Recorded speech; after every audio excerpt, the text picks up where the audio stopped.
ಎಲ್ಲರಿಗೂ ನಮಸ್ಕಾರ. ನಿಮ್ಮ ಚಾನಲ್ ಸಂಚಾರಿಗೆ ನಿಮಗೆಲ್ಲರಿಗೂ ಸ್ವಾಗತ. ಫ್ರೆಂಡ್ಸ್, ನಾನು ಈ ಎಪಿಸೋಡಿಂದ ಹೊಸ ಸೀರೀಸ್ ಸ್ಟಾರ್ಟ್ ಮಾಡಬೇಕು ಅಂದ್ಕೊಂಡಿದ್ದೀನಿ. ಅದೇನು ಅಂದರೆ ಟೆಂಪಲ್ಸ್ ಆಫ್ ಬೆಂಗಳೂರು ಅಂತ. ಅಂದರೆ ನಮ್ಮ ಬೆಂಗಳೂರು ಬಂದು ಬರೀ IT ಕಂಪನೀಸ್ಗೆ ಮಾತ್ರ ಸೀಮಿತವಲ್ಲ. ಇಲ್ಲಿ ಹಲವಾರು ದೇವಸ್ಥಾನಗಳಿದೆ, ಅದು ಪುರಾತನವಾದ ಐತಿಹಾಸಿಕವಾದ ದೇವಾಲಯಗಳು ಸಹ ಇದೆ. ಸೊ ನನ್ನ ಐಡಿಯಾ ಬಂದು ಇಲ್ಲಿರೋ ಪುರಾತನ ದೇವಸ್ಥಾನಗಳ ಪರಿಚಯ ನಿಮಗೆಲ್ಲರಿಗೂ ಮಾಡಿಕೊಡ್ಬೇಕು ಅನ್ನೋದು ನನ್ನ ಆಸೆ. ಸೊ ಹಾಗಾಗಿ ಇವತ್ತಿಂದ ನಾನು ಪ್ರತಿ ವಾರ ಯಾವಾಗ ನಾವು ಔಟ್ ಸ್ಟೇಷನ್ ಟ್ರಾವೆಲ್ ಮಾಡಲ್ವೋ ಬ್ಯಾಂಗ್ಳೂರಿರೋ ದೇವಸ್ಥಾನಗಳನ್ನ ನಿಮಗೆ ಎಕ್ಸ್ಪ್ಲೋರ್ ಮಾಡಿ ಅದರ ವಿಶೇಷತೆಗಳನ್ನು ತಿಳಿಸ್ತೀನಿ. ಫ್ರೆಂಡ್ಸ್, ಬೆಂಗಳೂರಲ್ಲಿರೋ ಫೇಮಸ್ ಟೆಂಪಲ್ಸ್ಗೆ ನಾವೆಲ್ಲ ವಿಸಿಟ್ ಮಾಡ್ತಾನೆ ಇರ್ತೀವಿ. ಕೆಲವ್ರಿಗೆ ದೇವಸ್ಥಾನಗಳು ಎಲ್ಲಿದೆ ಏನಿದೆ ಅಂತಲೂ ತಿಳಿದಿರಲ್ಲ, ಕೆಲವ್ರಿಗೆ ತಿಳಿದಿದ್ರೂ ಸಹ ಅಲ್ಲಿರೋ ವಿಶೇಷತೆ ತಿಳಿದಿರ ನಾವು ಹೋಗಿ ಬರ್ತೀವಿ, ಹೌದೋ ಅಲ್ವೋ? ಸೊ ಹಾಗಾಗಿ ನನ್ನ ಪ್ರಯತ್ನ ಇಲ್ಲಿರೋ ಪುರಾತನ ಐತಿಹಾಸಿಕ ವಿಶೇಷತೆಗಳನ್ನು ತಿಳಿಸ್ಕೊಟ್ಟು ಪ್ರಸಿದ್ಧವಾದ ದೇವಾಲಯಗಳ ಪರಿಚಯ ನಿಮ್ಮೆಲ್ಲರಿಗೂ ಮಾಡಿಕೊಡ್ಬೇಕು ಅಂತ ಈ ಒಂದು ಪ್ರಯತ್ನ. ಸೊ ಫಸ್ಟ್ ಇವತ್ತು ನಾನು ನಮ್ಮ ಮನೆಯ ಸಮೀಪದಲ್ಲಿರುವ ವಸಂತಪುರ ವಸಂತ ವಲ್ಲಭರಾಯ ಸ್ವಾಮಿ ದೇವಾಲಯದ ವಿಶೇಷತೆಯನ್ನು ನಿಮಗೆ ತಿಳಿಸ್ಕೊಡ್ತೀನಿ. ಇದು ಬಂದು ಅತಿ ಪುರಾತನವಾದ ದೇವಾಲಯ, ತಿರುಪತಿಗಿಂತ ಹಳೆಯ ದೇವಾಲಯ ಅಂದರೆ ಆಶ್ಚರ್ಯವೇ ಅಲ್ಲ. ಸೊ ಹಾಗಾಗಿ ಇಂಥ ಪ್ರಸಿದ್ಧವಾದ ದೇವಾಲಯ ಬಗ್ಗೆ ಮತ್ತಷ್ಟು ಮಾಹಿತಿ ಬನ್ನಿ ನೋಡೋಣ. ಫ್ರೆಂಡ್ಸ್, ನನ್ನ ಜೊತೆ ನನ್ನ ಪಾರ್ಟ್ನರ್ ಮೈನವಿ. Hi friends.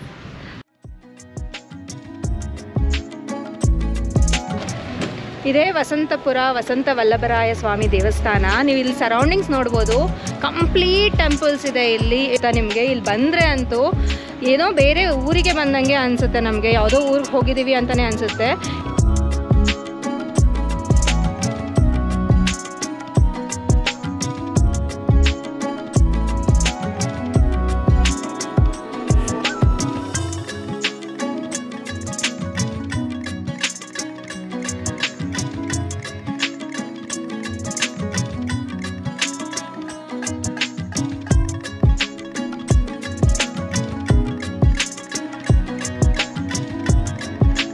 ಈ ದೇವಾಲಯದ ಸಮಯ ಬಂದು ಬೆಳಗ್ಗೆ 7:30ಯಿಂದ 12 ಗಂಟೆ ಮತ್ತು ಸಂಜೆ 5:30ಯಿಂದ 8:30ವರೆಗೂ ಇರುತ್ತೆ.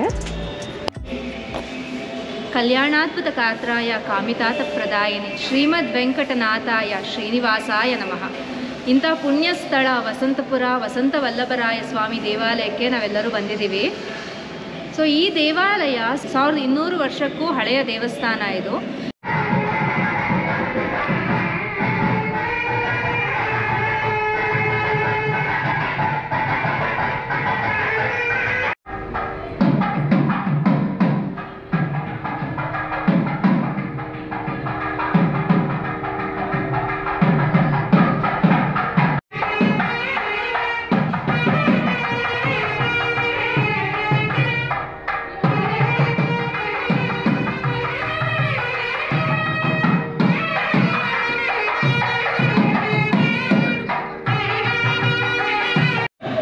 ಫ್ರೆಂಡ್ಸ್, ಈ ದೇವಾಲಯ ಮುಜರಾಯಿ ಇಲಾಖೆಗೆ ಸೇರಿರೋದು.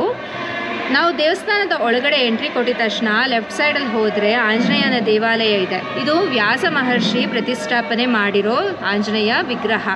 ನಮಗೆ ವ್ಯಾಸ ಮಹರ್ಷಿಯವರು 360 ವಿಗ್ರಹಗಳನ್ನು ಪ್ರತಿಷ್ಠಾಪನೆ ಮಾಡಿದ್ದಾರೆ. ನಮ್ಗೆ ಹೇಗೆ ತಿಳಿಯುತ್ತೆ ಅಂದರೆ ಅವರು ಪ್ರತಿಷ್ಠಾಪನೆ ಮಾಡಿರೋ ಆಂಜನೇಯ ವಿಗ್ರಹದ ಬಾಲದಲ್ಲಿ ಗಂಟೆಯನ್ನು ಇರುತ್ತೆ. ಸೊ ಗಂಟೆ ಇದ್ದರೆ ಅದು ವ್ಯಾಸ ಮಹರ್ಷಿಯವರು ಪ್ರತಿಷ್ಠಾಪನೆ ಮಾಡಿರೋ ವಿಗ್ರಹ ಅಂತ ಅರ್ಥ. ಅದಾದ ನಂತರ ನಮಗೆ ಸುದರ್ಶನ ನರಸಿಂಹ ದೇವರು ಕಾಣಿಸ್ತಾರೆ. ಸುದರ್ಶನ ನರಸಿಂಹ ಬಂದು ಒಂದೇ ವಿಗ್ರಹದಲ್ಲಿ ಸುದರ್ಶನ ಹಾಗೂ ನರಸಿಂಹಸ್ವಾಮಿ ಎರಡೂ ಹಿಂದೆ ಮುಂದೆ ಇರೋದು. ನಂತರ ಶಯನೋತ್ಸವ ಮಂಟಪ, ಅದ್ರ ಪಕ್ಕನೇ ನಮಗೆ ಗರ್ಭಗುಡಿ ಕಾಣುತ್ತೆ, ಅದು ಮೂಲ ವಿಗ್ರಹ.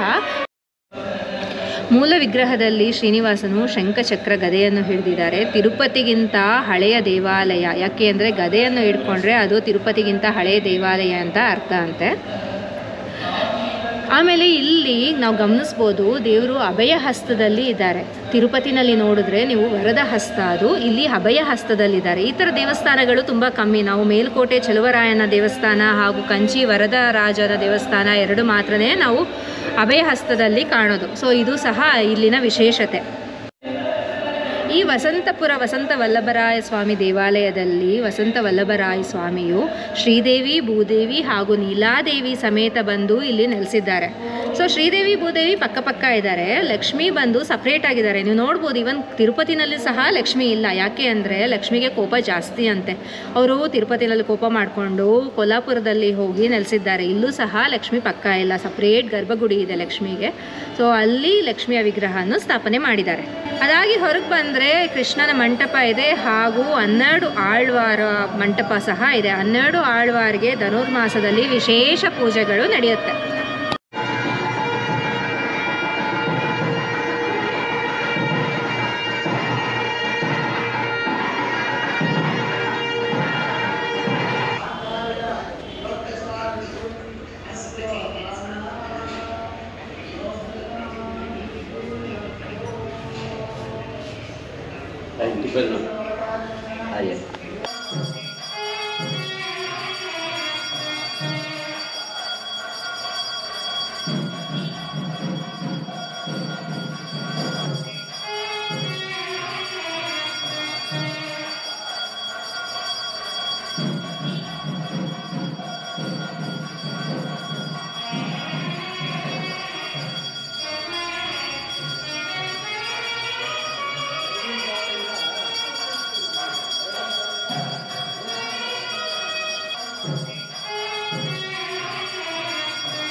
ಈ ದೇವಸ್ಥಾನ ಕಟ್ಟಿರೋದು ಚೋಳ ಡೈನಾಸ್ಟಿ ನಡೆಯುವಾಗ.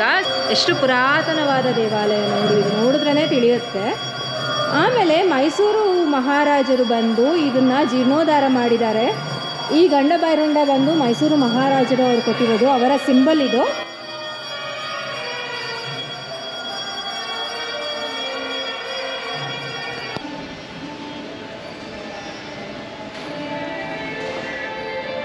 ವಿಮಾನ ವೆಂಕಟರಮಣ ಸ್ವಾಮಿ ತಿರುಮಲದಲ್ಲೂ ಸಹ ಇದೇ ಥರ ಇದೆ, ನೋಡ್ಬೋದು ನೀವು.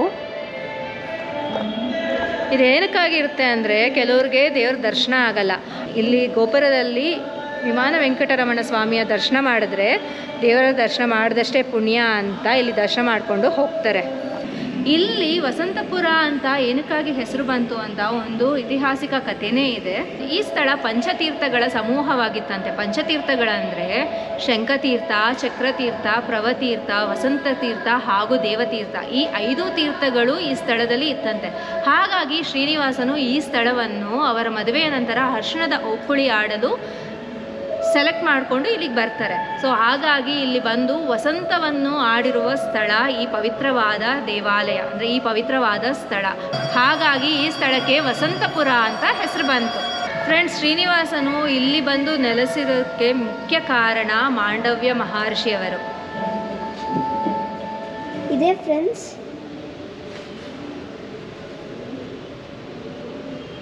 ಒಂದು ದಿನ ಶ್ರೀನಿವಾಸನು ಮಾಂಡವ್ಯ ಮಹರ್ಷಿಯವರ ಕನಸಿನಲ್ಲಿ ಹೋಗಿ, ನೀವು ನನ್ನನ್ನು ಆರಾಧನೆ ಮಾಡಿ ಬೆಂಗಳೂರಿನ ದಕ್ಷಿಣ ಭಾಗದಲ್ಲಿ ಒಂದು ಬೆಟ್ಟದ ಮೇಲ್ಭಾಗದಲ್ಲಿ ನಾನು ವಿರಾಜಿಸುತ್ತೇನೆ, ನೀವು ಅಲ್ಲಿ ಹೋಗಿ ಆರಾಧನೆ ಮಾಡಿ, ನಾನು ಬಂದು ಅಲ್ಲಿ ನೆಲೆಸ್ತೇನೆ, ಎಲ್ಲ ಜನರಿಗೂ ದರ್ಶನ ಭಾಗ್ಯವನ್ನು ನೀಡುತ್ತೇನೆ ಅಂತ ಹೇಳ್ತಾರಂತೆ.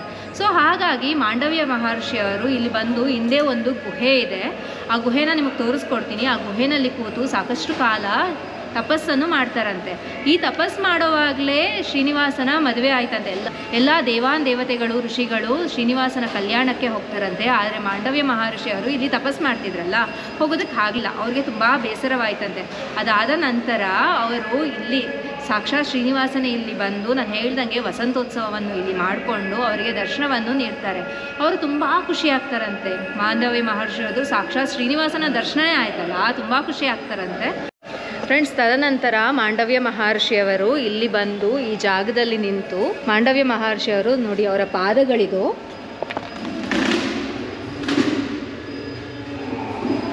ಸೊ ಇದೇ ಜಾಗದಲ್ಲಿ ನಿಂತು ಶ್ರೀನಿವಾಸನ ಪ್ರತಿಷ್ಠಾಪನೆಯನ್ನು ಮಾಡ್ತಾರೆ. ಒಳಗಡೆ ಉದ್ಭವ ಮೂರ್ತಿ ಇದೆ, ಶ್ರೀನಿವಾಸನ ಉದ್ಭವ ಮೂರ್ತಿ ಇದೆ.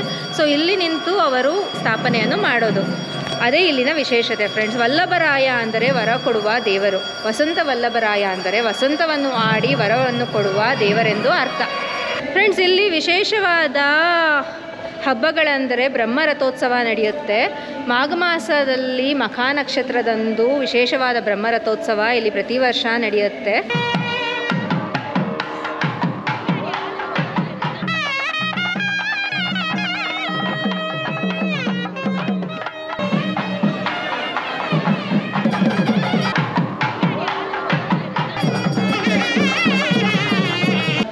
ದಿನಗಳ ಕಾಲ ಫುಲ್ ಅದ್ಭುತವಾಗಿ ಮಾಡ್ತಾರೆ, ತುಂಬ ಚೆನ್ನಾಗಿ ಮಾಡ್ತಾರೆ. ಶಯನೋತ್ಸವ,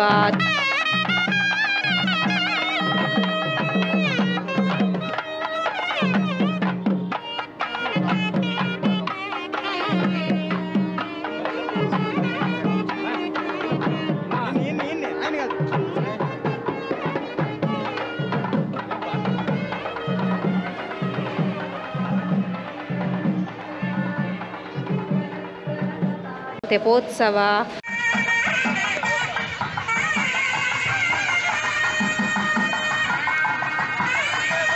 ಹಾಗೂ ಪುಷ್ಪಾಲಂಕಾರ, ವಿವಿಧ ರೀತಿಯ ಎಲ್ಲ ಥರ ಪೂಜೆಗಳು ನಡೆಯುತ್ತೆ. ಟೋಟಲ್ 22 ದಿನ ಇಲ್ಲಿ ಪ್ರೋಗ್ರಾಮ್ಸ್ ನಡೆಯುತ್ತೆ.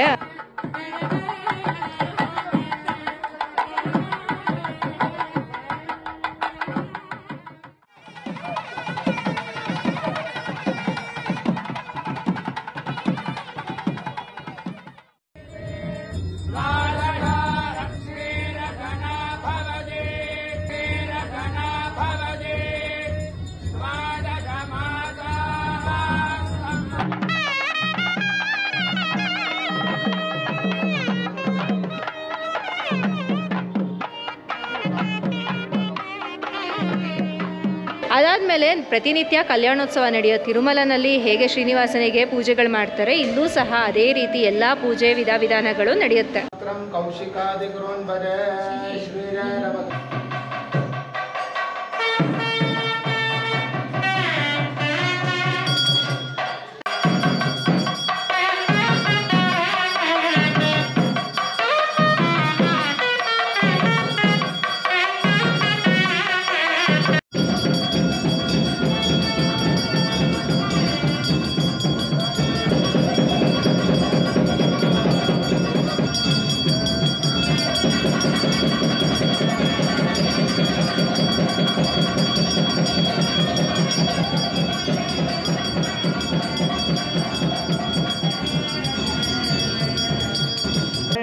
सर्वव्याप्यनारायण स्थितः आनन्दमव्ययं कविगं समुद्रेन्दं विश्वजम्बवं पतिवारजागवत्तन्ने पीतावातश्चिरामम तस्य आदिकाया मध्ये परमात्मा व्यवस्थितः. ಅದಲ್ದಿರ ವೈಕುಂಠ ಏಕಾದಶಿಗೆ ವಿಶೇಷವಾದ ಪೂಜೆ ಇಲ್ಲಾಗುತ್ತೆ. ತುಂಬ ಕ್ರೌಡ್ ಇರುತ್ತೆ ವೈಕುಂಠ ಏಕಾದಶಿಗೆ. ಶ್ರಾವಣ ಶನಿವಾರಗಳಲ್ಲಿ ಹಾಗೂ ಎಲ್ಲ ವಿಶೇಷ ದಿನಗಳಲ್ಲಿ ತುಂಬಾ ರಶ್ ಇರುತ್ತೆ. ಇಲ್ಲಿ ಬರೋದಕ್ಕೂ ಸಹ ಸಾಕಷ್ಟು ಕ್ಯೂ ಇರುತ್ತೆ. ಇಷ್ಟೇ ಅಲ್ಲ, ಪ್ರತಿ ಶನಿವಾರ ಇಲ್ಲಿ ಅನ್ನದಾಸೋಹ ನಡೆಯುತ್ತೆ. ಮುಂಚೆ ಒಂದು 300 ಜನಕ್ಕೆ 500 ಜನಕ್ಕೆ ಮಾಡ್ತಾಯಿದ್ರು. ಈಗ ಮಿನಿಮಮ್ 1000 ಪೀಪಲ್ ಸೇರ್ತಾರೆ ಇಲ್ಲಿ. ಪ್ರತಿ ಶನಿವಾರನೂ 1000 ಮೇಲ್ಪಟ್ಟ ಜನರಿಗೆ ಇಲ್ಲಿ ಅನ್ನದಾನ ಸೇವೆ ಸಹ ಆಗ್ತಾ ಇರುತ್ತೆ. ಭಕ್ತಾದಿಗಳು ಬಂದು ಇಲ್ಲಿ ಅನ್ನದಾನ ಸೇವೆಯನ್ನು ನಡೆಸ್ಕೊಡ್ತಾರೆ.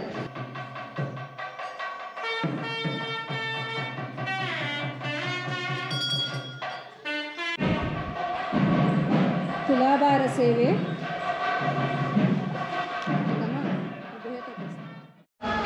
ಇಲ್ಲಿ ದೇವಾಲಯದಲ್ಲಿ ಒಳಗಡೆ ನಾನು ಹೇಳ್ದಂಗೆ ಉದ್ಭವ ವಿಗ್ರಹ ಇದೆ. ಶ್ರೀನಿವಾಸನು ಉದ್ಭವವಾಗಿರುವ ವಿಗ್ರಹ ಇಲ್ಲಿ ಇದೆ. ಅದು ನಮಗೆ ಕಾಣಲ್ಲ, ಕೇಳಿದ್ರೆ ಮಾತ್ರ ತೋರಿಸ್ಕೊಡ್ತಾರೆ ಅರ್ಚಕರು. ಸೊ ಹಾಗಾಗಿ ಬಂದಾಗ ನೀವು ಕೇಳಿ ಉದ್ಭವ ಮೂರ್ತಿಯನ್ನು ದರ್ಶನ ಮಾಡಿಕೊಂಡು ಹೋಗಿ.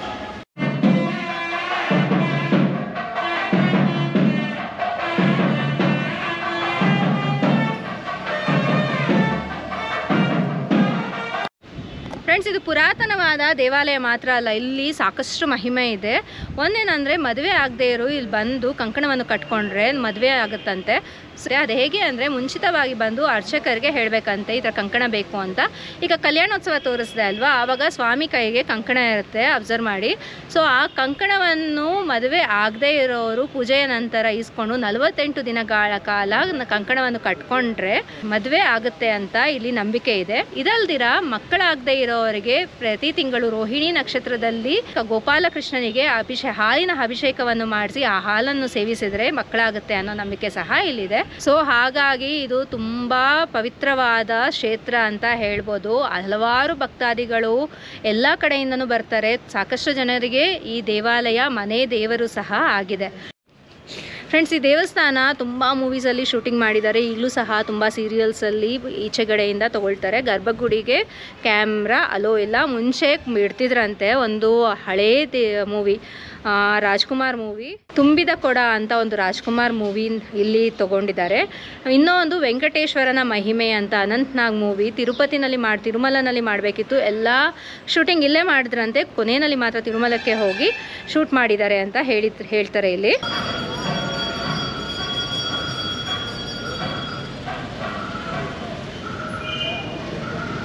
ಫ್ರೆಂಡ್ಸ್, ಇದು ವಸಂತಪುರದ ವಸಂತ ವಲ್ಲಭರಾಯ ಸ್ವಾಮಿ ದೇವಾಲಯದ ವಿಶೇಷತೆಗಳು. ನೀವೆಲ್ಲರಿಗೂ ದೇವರ ದರ್ಶನವನ್ನು ಮಾಡಿ ಕಲ್ಯಾಣೋತ್ಸವವನ್ನು ತೋರಿಸ್ಕೊಟ್ಟಿದ್ದೇನೆ. ಈ ದೇವಾಲಯ ತಿರುಪತಿಯಷ್ಟೇ ಪವಿತ್ರವಾದ ದೇವಾಲಯ. ಅಲ್ಲಿ ನೀವು ತಿರುಪತಿಗೆ ಯಾರಿಗೆ ದರ್ಶನ ಮಾಡೋದಕ್ಕಾಗಲ್ಲ, ವಯಸ್ಸಾದವ್ರಿಗೆಲ್ಲ ಎಲ್ಲಿ ಹೋಗೋದಕ್ಕಾಗತ್ತೆ. ಈಗ ನಮ್ಮ ಅತ್ತೆಯವ್ರಿಗೆಲ್ಲ ಹೋಗೋದಕ್ಕೆ ಆಗಲ್ಲ. ಸೊ ಅವರು ಬಂದು ಇಲ್ಲಿ ಯಾವಾಗಲೂ ದರ್ಶನ ಮಾಡಿ ಹೋಗ್ತಾರೆ. ಯಾರಿಗಾಗಲ್ಲ ಇಲ್ಲಿ ಬಂದು ದರ್ಶನ ಮಾಡಿಸಿ. ಅಲ್ಲಿ ದರ್ಶನ ಮಾಡಿದಷ್ಟು ಪುಣ್ಯವೇ ಇಲ್ಲೂ ನಿಮಗೆ ಸಿಗುತ್ತೆ. ಸೊ ಹಾಗಾಗಿ ಇಂತಹ ಪವಿತ್ರ ಸ್ಥಳವನ್ನು ಎಲ್ಲರೂ ಬಂದು ದರ್ಶನ ಮಾಡಿಕೊಂಡು ಹೋಗಿ. ಶನಿವಾರದೊತ್ತು ಸ್ವಲ್ಪ ಕ್ರೌಡ್ ಇರುತ್ತೆ, ಮಿಕ್ಕಿರೋ ಬಾಕಿ ದಿನ ತುಂಬ ಆರಾಮಾಗಿ ದರ್ಶನ ಮಾಡ್ಕೊಂಡು ಹೋಗ್ಬೋದು. ವಿಶೇಷ ದಿನಗಳಲ್ಲಿ ವಿಶೇಷವಾದ ಪೂಜೆಗಳು ನಡೆಯುತ್ತೆ. ಇದು ಇಲ್ಲಿನ ವಿಶೇಷತೆ. ಮುಂದಿನ ಸಂಚಿಕೆಯಲ್ಲಿ ಮತ್ತೊಂದು ಪ್ರಸಿದ್ಧವಾದ ಬೆಂಗಳೂರಿನ ದೇವಾಲಯದ ಬಗ್ಗೆ ನಿಮಗೆ ಹೇಳ್ತೀನಿ. ಅಲ್ಲಿಯವರೆಗೂ ಧನ್ಯವಾದಗಳು. ನಾನು ನಿಮ್ಮ ಸಂಚಾರಿ, ಬನ್ನಿ ಜೊತೆಗೆ ಮಾಡೋಣ ವಿಹಾರಿ.